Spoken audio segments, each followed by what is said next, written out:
reimagina y es directora de una comunidad muy novedosa latinoamericana que yo se las recomiendo, Aprendo en Casa. Es muy útil para las comunidades educativas y también para los apoderados. A veces los apoderados dicen, ¿cómo yo puedo saber algo más? Bueno, métanse, naveguen en ese sitio porque de verdad es muy enriquecedor. Gracias, Ana María, por acompañarnos hoy día. Nos acompaña Juan Carvajal, un profesor de matemática de tomo y lomo, ¿no es cierto, Juan? Y como él dice, en su ADN está el desafío de tomar lo del Mineduc y decir, bueno, ¿y cómo lo viven mis estudiantes? ¿Cómo lo sienten? ¿Cuáles son los errores? Él llama a los errores el alimento de su enseñanza. También junto a él está Darling Espinosa. Hola, Darling. Darling es la estudiante de octavo básico de esta escuela Villa Las Peñas de la comuna Mulchel, donde trabaja Juan. Ella va a hablarnos de qué siente con estas pedagogías activas. Y también nos acompaña un equipo de un colegio especial, el Colegio Eduardo de Geiter, un colegio que yo para preparar este webinar leí su historia y me emocionó tanto porque es un colegio que cuando Sewell y Caletones se cierran y se llevan las comunidades a Rancagua, es el colegio que le abre la puerta a todos esos estudiantes y los inserta en una ciudad a la que ellos no estaban acostumbrados. Es un colegio con proyectos de inclusión cuando todavía casi nadie hablaba mucho de inclusión. Incorporó estudiantes con deficiencias auditivas, con deficiencias visuales, con necesidades especiales. Para mí es un honor tener a un equipo de un colegio que se adelantó a muchos cambios que hoy día son parte del paradigma. Nos acompaña Carlos Enríquez, el director. Buenas tardes, Carlos. Eduardo Pinto, profesor de tecnología. Y nos acompaña Francisco Huerta, jefe de UTP. ¿Y cómo cerramos este evento, de este ciclo del qué al cómo? Bueno, qué mejor que invitar a un decano de una facultad que por su propio nombre habla de un nuevo paradigma. Nos acompaña el decano Alex Leiter, decano de la Facultad de Estudios Interdisciplinarios de la Universidad Mayor. Vamos entonces a la conversa, ¿cierto? Ana María, yo quisiera conversar contigo y hacerte una pregunta. La primera vez que yo te vi a ti, te vi en una carta del director de un medio de comunicación, hablando sobre la brecha digital. Y de ahí empecé a buscar, a seguir tu pista. Y me doy cuenta que viajas, que estás en muchos webinars en Latinoamérica, que estás en universidades de Estados Unidos, que estás en el contacto permanente con la educación. ¿De dónde sacas esa fuerza? ¿Qué te motiva a ti en términos laborales para moverte en todos esos ámbitos? Bueno, muchas gracias. Primero agradecer a Precampus, a la Universidad Mayor, Paulina especialmente, al decano, a la Fundación Telefónica Movistar, a la Tercera.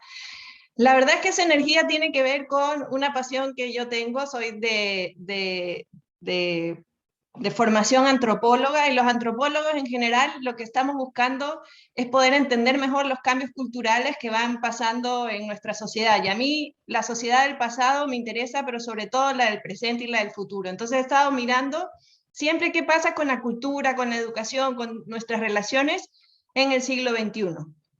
Y en ese sentido he tratado también como de ir vinculando estos mundos tecnológicos, digitales, con los cambios, con las distintas habilidades que necesitamos, en donde por un lado estamos marcados por la globalización, ¿verdad? Y quizás por eso, bueno, mirar hacia afuera es importante, pero también mirar hacia adentro. ¿Qué pasa en nuestros territorios? ¿Qué pasa a nivel más local?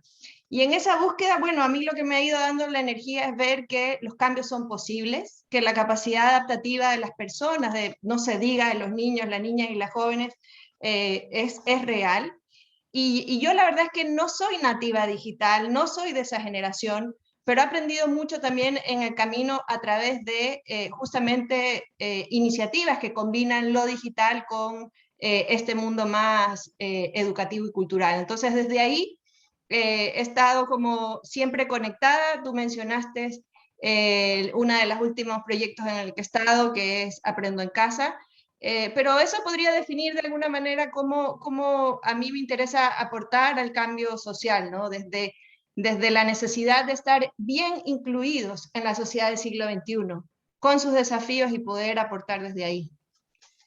Ana María, y dentro de ese mismo contexto, si consideramos que es muy probable que por streaming sobre todo están conectados apoderados y apoderadas y escuchan un cambio, esta palabra cambio paradigmático, ¿qué les podrías decir tú a los apoderados y apoderadas del futuro, del presente y del futuro, para poder apoyar a sus hijos? El cambio, ¿cómo les afecta a ellos el cambio? Bueno, el cambio yo creo que nos afecta a todos, pero quizás lo más importante es que en verdad tengamos la convicción de que para educar se necesita una aldea, se necesita una comunidad, se necesita el esfuerzo de todos. Y ahí no podemos tener una relación transaccional con el mundo educativo y la escuela, sino de involucramiento y de cooperación. Si no entendemos los cambios, si se nos hace difícil anticipar lo que está pasando, con justa razón y con mayor razón tenemos que estar vinculados con la escuela, los profesores, las familias que son parte de estas comunidades educativas.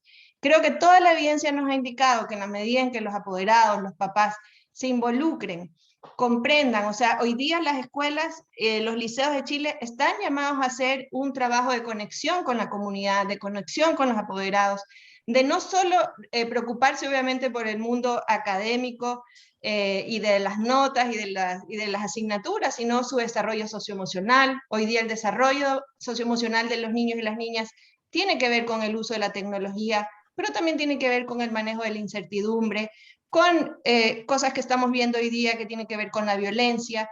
Y en ese sentido yo diría, no le tengamos miedo al cambio, sino que seamos realmente quienes llevemos el cambio y lo guiemos un poco. O sea, yo creo que los papás, las mamás, los apoderados, tienen como dos opciones: o dejan que la ola los guíe y los lleve hasta el final de la playa, o ir un poquito más contracorriente y estar encima de los cambios de sus propios niños y niñas.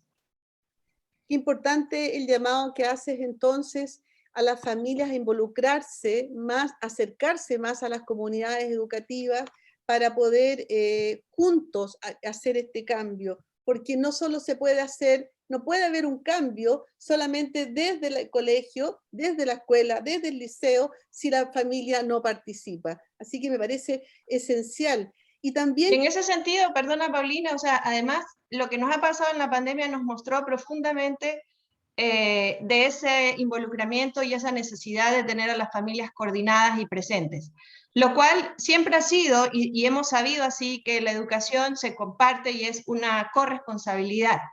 Pero tanto las escuelas y los colegios tienen que tener los mecanismos, las herramientas para acercar a las familias y viceversa. Y así como estamos destacando en este momento la importancia de los apoderados, yo quisiera invitarte a que nos acerquemos al profesor Juan Carvajal,